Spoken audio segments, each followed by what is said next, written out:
още има красоти, които ни радват и дават мечти. Красотите на цялата природа, които всеки от нас да съзре би желал. Но от всички тези места най-желаното за мен е там, където се моля аз, в нозете на Спасителя.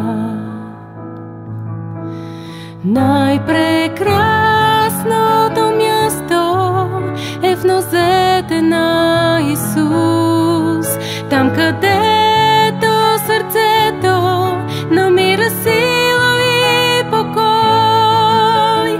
Там се срещам с извора на любовта, най-прекрасното място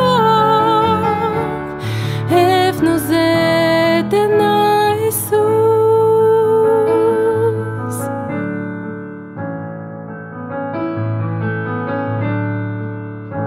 Мечтаем за къщи с много богатства,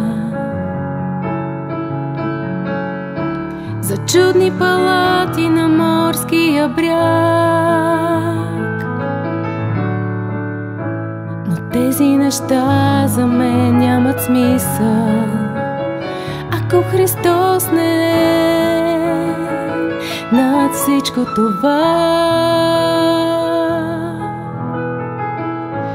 Когато почувствам Божия мир,